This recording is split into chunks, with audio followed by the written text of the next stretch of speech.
অন্তমিল কবিতা club থেকে আপনাদের সবাইকে স্বাগত। আজকে শুনবেন রবীন্দ্রনাথ ঠাকুরের কবিতা সাধারণ মেয়ে। আবৃত্তি করছি আমি নাসির আহমেদ কাবুল। আমি অন্তপুরের মেয়ে, চিনবে না আমাকে। তোমার শেষ গল্পের বইটি পড়েছি শরৎবাবু বাসি ফুলের মালা। তোমার নায়িকা এলো কিসের মরণ দশা ধরেছিল ৩৫ বছর বয়সে। ২৫ বছর বয়সের সঙ্গে ছিল তার রেশারেশি। দেখলেম তুমি মহোদাশয় বটে, জিতিয়ে দিলে তাকে। নিজের কথা বলি, বয়স আমার অল্প। একজনের মন ছুঁয়েছিল আমার এই কাঁচা বয়সের মায়া। তাই জেনে পুলক লাগতো আমার দেহে, ভুলে গিয়েছিলেম অত্যন্ত সাধারণ মেয়ে আমি। আমার মতো এমন আছে হাজার হাজার মেয়ে, অল্প বয়সের মন্ত্র তাদের যৌবনে। তোমাকে দোহাই দিই, একটি সাধারণ মেয়ের গল্প লেখো তুমি। বড় দুঃখ তার স্বভাবের গভীরে অসাধারণ যদি কিছু তলিয়ে থাকে কোথাও, কেমন করে প্রমাণ করবে সে? এমন কজন মেলে যারা তা ধরতে পারে। কাঁচা বয়সের জাদু লাগে ওদের চোখে, মন যায় না সত্যের খোঁজে, আমরা বিকিয়ে যাই মরীচিকার দামে। কথাটা কেন উঠল তা বলি। মনে করো তার নাম নরেশ। সে বলেছিল কেউ তার চোখে পড়েনি আমার মতো। এত বড় কথাটা বিশ্বাস করব যে সাহস হয় না, না করব যে এমন জোর কই। একদিন সে গেল বিলেতে, চিঠিপত্র পাই কখনো বা। মনে মনে ভাবি রাম রাম, এত মেয়েও আছে সে দেশে, এত তাদের ঠেলাঠেলি ভিড়। আর তারা কি সবাই অসামান্য? এত বুদ্ধি, এত উজ্জ্বলতা। আর তারা সবাই কি আবিষ্কার করেছে এক নরেশ সেনকে, স্বদেশে যার পরিচয় চাপা ছিল ১০-এর মধ্যে। গেল মেলের চিঠিতে লিখেছে লিজির সঙ্গে গিয়েছিল সমুদ্র নাইতে। বাঙালি কবির কবিতা ক লাইন দিয়েছে তুলে, সেই যেখানে উর্বশী উঠছে সমুদ্র থেকে।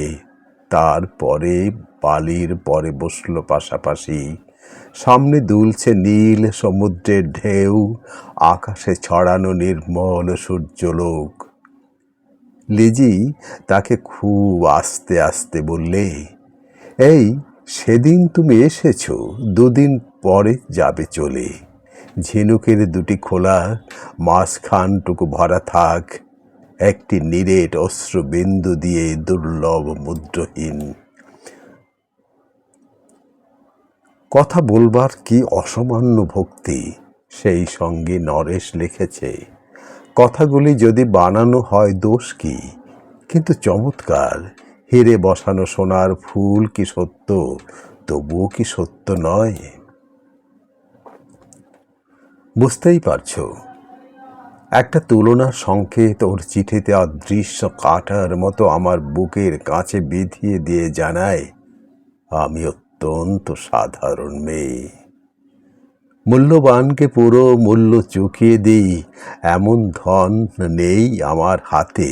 ওগো, না হয় তাই হলো, না হয় ঋণেই রইলেম চিরজীবন।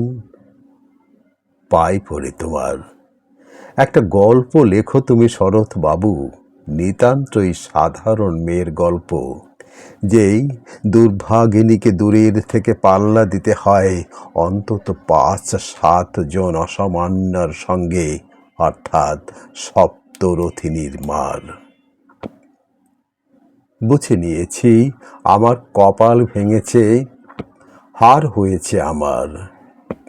কিন্তু তুমি যার কথা লিখবে তাকে জিতিয়ে দিও আমার হয়ে। পড়তে পড়তে বুক যেন ওঠে ফুলে, ফুল চন্দন পড়ুক তোমার কলমের মুখে। তার নাম দিও মালতী। ওই নামটা আমার, ধরা পড়বার ভয় নেই। এমন অনেক মালতী আছে বাংলাদেশে, তারা সবাই সামান্য মেয়ে। তারা ফরাসি জানমান জানে না, কাঁদতে জানে। কি করে জিতিয়ে দেব উচ্চ তোমার মন, তোমার লেখনী মহিয়সী। তুমি হয়তো ওকে নিয়ে যাবে ত্যাগের পথে, দুঃখের চরমে শকুন্তলার মতো।